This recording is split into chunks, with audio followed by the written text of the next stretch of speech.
ఒకసారి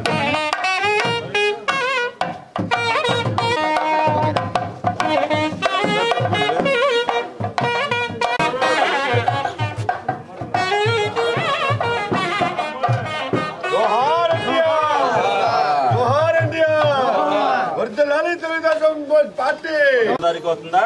సంతోషంగా ఉన్నావా? ఓకే పెట్టుకోవడానికి తేలిగ్గా ఉంటుంది.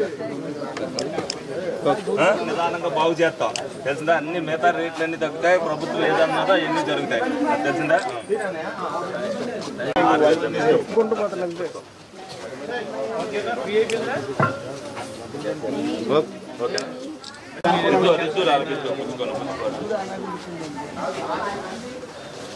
ఓకే లతగిరేంటి అన్న బాబు నువ్వు ఓకే మీకు ఇవ్వాలా? రండి అన్న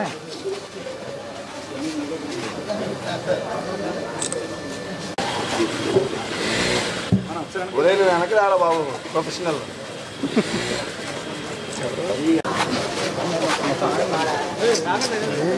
ఓకే ఒకసారి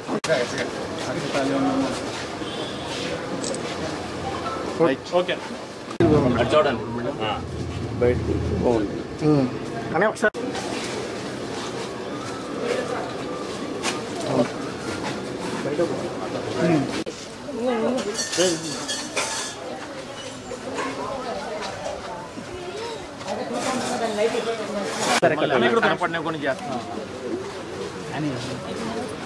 మీకు ఓట్లు అడగటానికి వచ్చినప్పుడే కాదు, ఇప్పుడు కూడా ఆ రోజున ఏమన్నా మాట ఎప్పుడు అందుబాటులో ఉంటాను అదే విధంగా ఉంటాం. ఉంటున్నామా?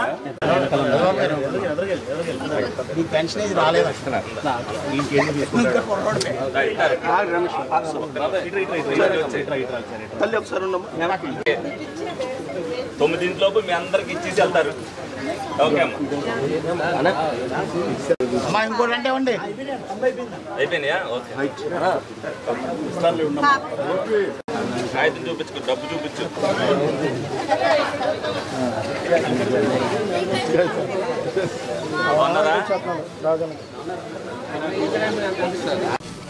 ఏదైతే కూటమి ప్రభుత్వం హామీ ఇచ్చిందో చంద్రబాబు నాయుడు గారు, పవన్ కళ్యాణ్ గారు, మోడీ గారు 1వ తారీఖే ఇంటి వద్ద పెన్షన్ 4,000 రూపాయలు ఇస్తామని చెప్పారు.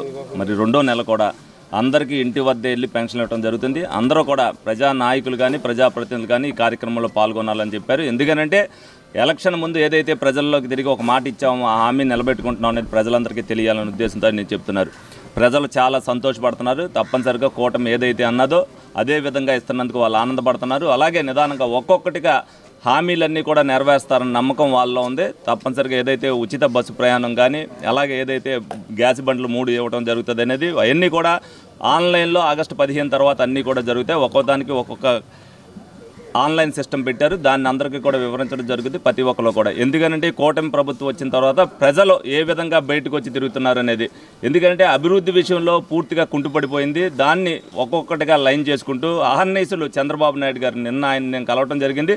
ఉదయం 11 గంటల నుంచి రాత్రి 8:30 దాకా, అంటే మేము వచ్చిన తర్వాత సుమారు 50 మంది ఉన్నారు. నేను వచ్చేసరికి 8:30 అయితే సుమారు 11 వరకు కూడా ఆయన ప్రజా సంక్షేమం కోసం, రాష్ట్ర అభివృద్ధి కోసమే పాటుపడుతున్నారు.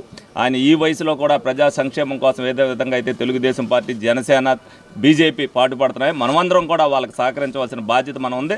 రానున్న రోజుల్లో రాష్ట్ర అభివృద్ధి, రాష్ట్ర ప్రజల భవిష్యత్తు అంతా కూడా భరోసాగా చంద్రబాబు నాయుడు గారి మీద వదిలి మనం అందరం కూడా స్వేచ్ఛగా బతకచ్చని సందర్భంగా మీ అందరికి కూడా తెలియజేయడం జరుగుతుంది.